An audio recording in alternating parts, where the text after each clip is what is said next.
গভীর রাত্রে অন্য বাড়িতে যাইয়া রাত 2টা 3টার দিকে ঘরের দরজা খুলে ঢুকছে, ওখানে কেরামান কাতিবিন ক্যামেরা করে হাসরের ময়দানে পড়তে দিবি, সব আমল পড়বে। আজকের এই চাকলমা মাহফিলে এসেছে, এটাও সেই দিন পড়বে, এটাও পড়তে চাইবে, এটাও সেই দিন পড়বে। কিন্তু পড়তে পড়তে যখন একটা সময় দেখবে, আহারে গভীর রাত্রে অমুকের বাড়িতে দরজা খুলে আমি ঢুকেছিলাম, সেইটাও ক্যামেরা হয়ে গেছে, তখন গিয়ে আটকে যাবে, আর পড়বে না। অন্য কোন একটা মহিলাকে নিয়ে পার্কে ঘুরতে গেছেন, ওইটাও পড়তে দিবে, সেই দিন পড়বেন না। ভোট কেন্দ্রে যাই, আপনি ভোট দিতে গিয়ান আপনি আপনার পছন্দের মার্কায়, তার মানে ন্যায় প্রতীকের মার্কায় আপনি ভোটটা দেন নাই, আপনি ভোট দিতে গিয়া 16 বছর ফ্যাসিস্টের মার্কায় ভোট দিলেন, অথবা নব্য ফ্যাসিস্ট যারা তাদের মার্কায় আপনি ভোট দিলেন। মনে রাখবেন, সেটাও কিয়ামতের দিন আল্লাহ পাক আমল দিবে, পড়তে থাকবে। পড়তে পড়তে যখন দেখবে যে ভোটটা আপনি তাগুতের দলে দিয়েছেন, সিলটা আপনি তাগুতের দলে মেরেছেন, বামপন্থীদেরকে আপনি ভোট দিয়েছেন। আল্লাহ বলছিলেন হিজবুল্লাহ, আল্লাহর দলে আপনাকে ভোট দেওয়া লাগবে, কিন্তু আপনি দিয়েছেন হিজবুশ শয়তান, আপনি শয়তানের দলে আপনি ভোট দিয়েছেন। আপনি সেই দিন হাজার কোটি কোটি মানুষের সামনে পড়তে চাইবেন না, কিন্তু আপনি যখন পড়বেন না, আমার আল্লাহ পাক ফাঁস করে দিয়ে আপনাকে চিরাচরিত জাহান্নামে পাঠিয়ে দেবে। আসতে বলবেন নাউযুবিল্লাহ, নাকি জোরে বলবেন নাউযুবিল্লাহ? এইটা হলো 2 নম্বর। তার মানে আমল দিয়ে করতে চাইবেন না, এটা হলো পরকীয়ার শাস্তি। 3 নম্বর, আল্লাহ নবী বিশ্ব নবী বলেছেন বিনা হিসাবে তাকে জাহান্নাম দেবে, বিনা হিসাবে জাহান্নাম, কোনো হিসাব নাই।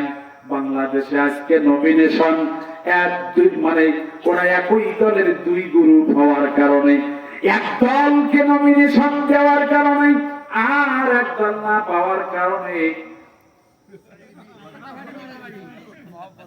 আসতে কয় কেন রে, আরো জোরে কম, এটা মারামারি ফাটাফাটি, সব ওদের ভিতরে আগুন লাগালাগি। সেই দিন যেই দিন নমিনেশন দিল প্রথম, কুমিল্লা মুরাদনগর, আমার দিকে দেখা, আমার দিকে তাকান, লুক অ্যাট মি প্লিজ, আমার দিকে তাকান। কুমিল্লা মুরাদনগরে দেখলাম নমিনেশন না দেওয়ার কারণে বিভিন্ন জায়গায় আগুন লাগিয়ে দিচ্ছে, আগুন লাগিয়ে দিয়ে দিয়ে বলছে মির্জা ফখরুলের গালে জুতিয়া মারো। আমি কিন্তু কইনি, আপনারা কইছেন, ওরা কইছে, সেইটা আমি কিন্তু কইলাম।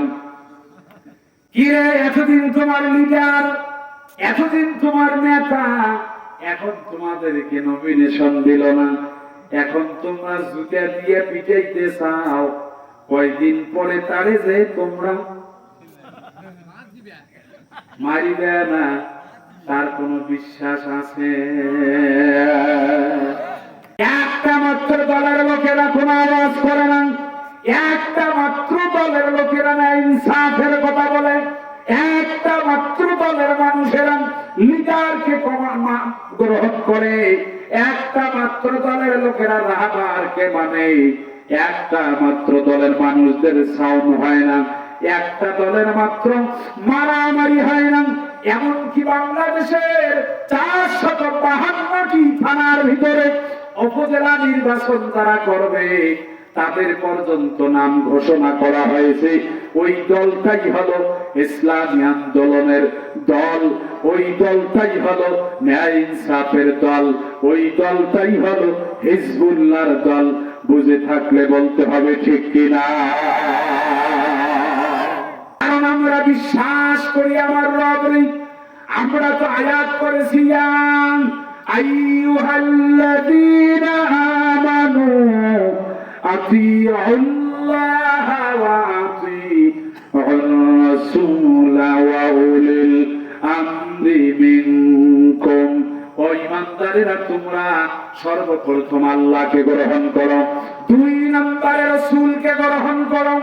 এই 3য় নম্বরে যাইয়া আল্লাহকে যারা গ্রহণ করে, 2 নম্বরে রাসূলকে যারা গ্রহণ করে, 3য় নম্বরে তোমরা ওই জাতীয় নেতা, ওই জাতীয় উলিল আমর, ওই জাতীয় রাহাবারকে তোমরা গ্রহণ করবা। কথা বলেন ঠিক কিনা?